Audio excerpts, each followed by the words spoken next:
எனது பெயர் லலிதா கசுண்டேர். பட்டிமன்றத்தின் தலைப்பு தொழில்நுட்பம் நம்மை இருக்கிறதா? இந்த முக்கிய தேவை குறித்து விவாதிக்க 2 அணிகளும் தயாராக உள்ளனர். நிகழ்ச்சியை வழிநடத்தும் நடுவர் வித்யாவாசினி அவர்களை அன்புடன் வரவேற்கிறோம். இந்த விவாதம் மூலம் நம் அனைவருக்கும் புதிய சிந்தனையை தரும். இந்த பேருரையை நிகழ்த்த என் ஆவி நடனமாறும் தமிழுக்கும் ஆசிரியர் பெருமக்களுக்கும் நடுவருக்கும் என் இனிய நண்பர்களுக்கும் என் வணக்கங்கள். நான் திவ்யஸ்ரீ. இந்திய பட்டிமன்றத்தின் தலைப்பு தொழில்நுட்பம் நம்ம இணைக்கிறதா பிரிக்கிறதா? இன்றைய உலகத்தை மாற்றிய தொழில்நுட்பம் நம்ம இணைக்கிறதா பிரிக்கிறதா என்பதை பார்க்கலாம். இரு அணிகளும் தங்கள் கருத்தை அழுத்தமாக பதிவு செய்வார்கள். இப்போது நடுவரான வித்யாவாசினி அவர்களே, நான் இந்த விவாதத்தை தொடங்கி வைக்க அழைக்கின்றேன். அனைவருக்கும் என் அன்பான வணக்கங்கள். இன்று வாதிடப் போகும் அணிகள் எதிரணிகளின் கருத்துக்களை மறுத்து தங்கள் நிலைப்பாட்டை உறுதி செய்ய வேண்டும். இதற்கு முதலில் நான் தொழில்நுட்பம் நம்மை இணைக்கிறது என்று நம்பும் அணியிலிருந்து சஞ்சனாஸ்ரீ அவர்களை அழைக்கிறேன்.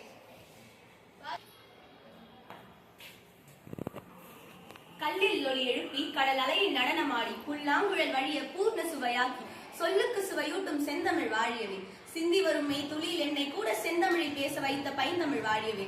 மற்றும் நடுவர் அவர்களுக்கு, இங்கு அமர்ந்திருக்கும் ஆசிரியர் பெருமக்களுக்கு மற்றும் என் நண்பர்களுக்கு அனைவருக்கும் என் வணக்கத்தை கூறி என் உரையை துவங்குகிறேன். மதிப்பிற்குரிய நடுவர் அவர்களே, தொழில்நுட்பம் உலகத்தை ஒரே மேடையாக மாற்றியுள்ளது. இன்று பல ஆயிரம் மைல்களுக்கு அப்பால் இருக்கும் உறவுகளை கூட ஒரே நிமிஷத்தில் வீடியோ கால்கள் மூலம் பார்த்துவிட முடிகிறது. இது எப்படி பிரிவாகும் நடுவரே? சரியான கேள்விகள். பதில் வைத்திருக்கிறதா? ஆன்லைன் கல்வி, மருத்துவ ஆலோசனைகள், தகவல் பரிமாற்றம் இவை யாவும் மனிதர்கள் தங்கள் நிலப்பரப்பு தடையின்றி இணைந்திருக்க உதவுகின்றது. சாதாரண மக்களை கூட உலக அறிவுடன் இணைத்து மனித உறவுகளை வலிமைப்படுத்துவது தொழில்நுட்பமே. இது பிரிப்பு அல்ல, உலக பிணைப்பு. இந்த அற்புதமான பட்டிமன்றத்தில் எனக்கு வாய்ப்பளித்ததற்கு நன்றி கூறி விடைபெறுகிறேன். சஞ்சனாஸ்ரீ அவர்கள் தொலைவில் இருப்பவர்களை இணைக்கும் வல்லமை பற்றி பேசினார். இப்போது இதற்கு எதிரணியிலிருந்து தீபக் அவர்கள் மனித உணர்வுகள் குறைவதை குறித்து பேச இருக்கிறார். இங்குள்ள அனைவருக்கும் மற்றும் என் அன்பான ஆசிரியருக்கும் மதிப்பிற்குரிய நடுவருக்கும் என் அன்பான வணக்கத்தை தெரிவித்துக் கொண்டு என் உரையை ஆரம்பிக்கிறேன். நடுவர் அவர்களே, என் எதிரணி நண்பர் கூறியது போல் தூரங்களை குறைப்பது உண்மைதான். ஆனால் அது அருகில் இருப்பவர்களையும் பிரித்து விடுகிறது. குடும்பத்தில் பேசுவதற்கு பதிலாக அவரின் மொபைல் திரையில் மூழ்கி ஒரே அறையில் கூட தனித்தனியாக வாழ்கிறார்கள். இது நேரடி உறவுகளின் மரணம்.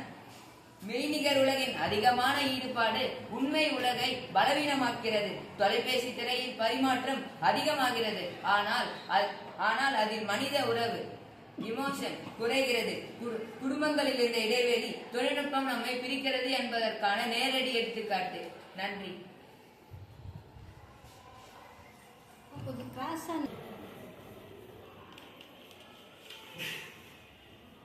தீபக் அவர்கள் நெருங்கிய உறவுகளில் ஏற்படும் பாதிப்பு குறித்து பேசினார்.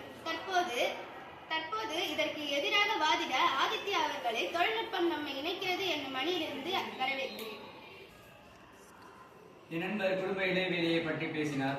ஆனால் அங்கு பிரச்சனை தொழில்நுட்பத்தில் இல்லை, அது பயன்படுத்தப்படும் சமநிலையின்மையில் உள்ளது. தொழில்நுட்பம் தவறான கருவி என்றால் அது கடந்த பேரிடர் நேரத்தில் மக்களை பாதுகாப்பாக ஒன்றிணைத்தது எப்படி? நடுவர் அவர்களை கூறுங்கள். இந்த கேள்விக்காவது யாராவது பதில் வைத்திருக்கிறீர்களா அல்லது மௌனமே?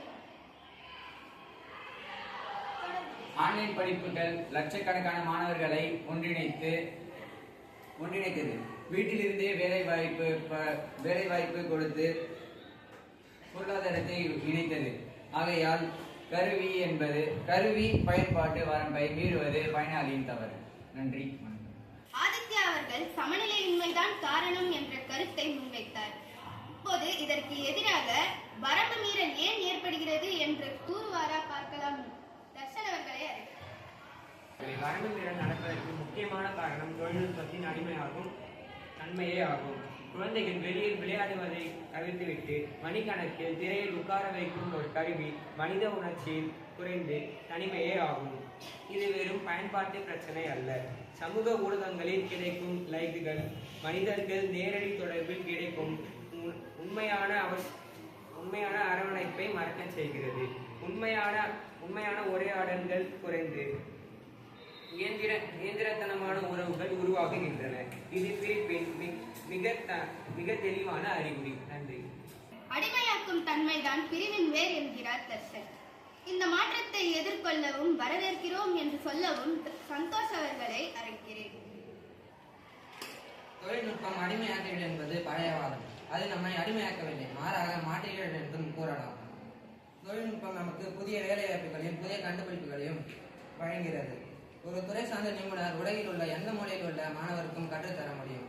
கல்வியிலும் மருத்துவத்திலும் உள்ள முன்னேற்றங்களின் மூலம் மனித குலமே இன்று இணைந்திருக்கின்றது. இணைப்பை காணலாம் என்கிறார் சந்தோஷ். இந்த வாதத்தை எதிர்க்க எதிரணியிலிருந்து சைமன் அவர்களை அழைக்கிறேன். மன அழுத்தங்கள், ஆன்லைன் பிரச்சனைகள் போன்ற பல வகையான பிரச்சனைகள் இருக்கின்றன. பலவீனமாகப்படுவதோடு மனித உறவுகளை குறைக்கிறது. அருகில் இருப்பவருடன் இருக்கும் உண்மையான உரையாடலும் குறைகிறது. சமூக பாதுகாப்பு மற்றும் மனநல பிரச்சனைகள் குறித்து சைமன் வாதிட்டார். இப்போது எதிரணியிலிருந்து இறுதி பேச்சாளராக ஜனவர்ஷினி அவர்களை வாதிட அழைக்கிறேன். அனைவருக்கும் என் அன்பான வணக்கங்கள். எதிரணி கூறிய கருத்துக்கள் உண்மை சொல்கின்றன. ஆனால் ஒரு சிறுபான்மை பண்பாட்டு குறையை வைத்து ஒட்டுமொத்த பயனும் எப்படி நிராகரிக்க முடியும் நடுவரே?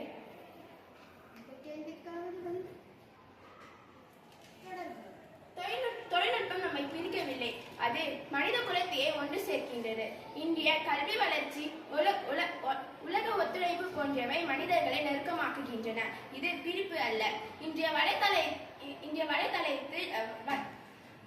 வலைத்தளத்தில் தொலைபேசியிலும் நாம் ஒருவருக்கொருவர் ஆதரவு தெரிவிக்கலாம். இது பிரிப்பல்ல, நம் முன்னேற்றத்துக்கு கிடைத்துள்ள இணைப்பு. நன்றி.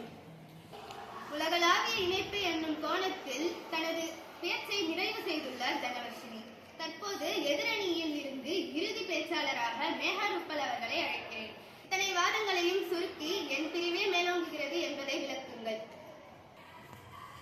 இங்கு அமர்ந்திருக்கும் என் ஆசிரியர்களுக்கும் நண்பர்களுக்கும் என்னை வளர்த்த என் தாய்மொழி தமிழுக்கும் என் முதற்கண் வணக்கங்கள்.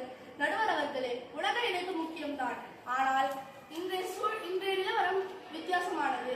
நாம் உலகத்தோடு இணைந்திருந்தாலும் பக்கத்தில் வீட்டில் இருப்பவரை விட்டு விலகி இருக்கிறோம். தொழில்நுட்பம் தேவை, ஆனால் அதற்கு ஒரு வரம்பு அவசியம். மொபைல் இல்லாமல் ஒரு நிமிஷமும் இருக்க முடியாத நிலை மனிதர்கள் இயந்திரங்களிடம் சார்புடைய நிலை உருவாக்கியுள்ளது. குழந்தைகள் முதல் பெரியவர்கள் வரை மனித உறவுகளின் மேல் ஒரு கண்ணாடி திரையை வைத்திருப்பதால் உணர்வுகள் பரிமாற்றம் குறைவடைகிறது. சமநிலை இல்லையெனில் எவ்வளவு இணைப்புகள் இருந்தாலும் அது உண்மையான அன்பையும் அரவணைப்பையும் பிரித்துவிடும்.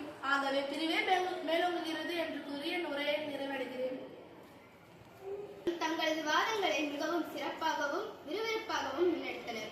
தொழில்நுட்பம் நம்மை இணைக்கிறதா பிரிக்கிறதா என்ற கேள்விக்கு இருதரப்பிலும் வலிமையான விவாதங்கள் இருந்தன. தொழில்நுட்பம் உண்மையில் நம்மை இணைக்கிறது என்பதே அடிப்படையாற்றல். ஆனால் தவறான செயல்முறையாலும் பயன்பாட்டினாலும் அது நம்மை அருகில் இருப்பவர்களிடமிருந்து பிரிக்கிறது என்பது யதார்த்தம். எனவே இந்த பட்டிமன்றத்தின் வாதம் இணைக்கிறது என்பதே தொழில்நுட்பத்தின் அடிப்படை ஆற்றல். ஆனால் நடைமுறையில் அது நம்மை பிரிக்கிறது. சமநிலை தடுமாறுவதால் தான் அது நம்மை பிரிக்கிறது என்பது இந்த பட்டிமன்றத்தின். எனவே இரு அணிகளும் வெற்றி பெற்றதாக கருதி அனைவருக்கும் நன்றியும் பாராட்டுகளும் செலுத்தி நன்றி கூறுகிறேன். நன்றி பேசார்களே, விறுவிறுப்பான விவாதம் நிறைவடைந்தது. தொழில்நுட்பம் நம்மை இணைக்கிறதா பிரிக்கிறதா? சமநிலையை பயன்படுத்துவோம் இணைப்போம்.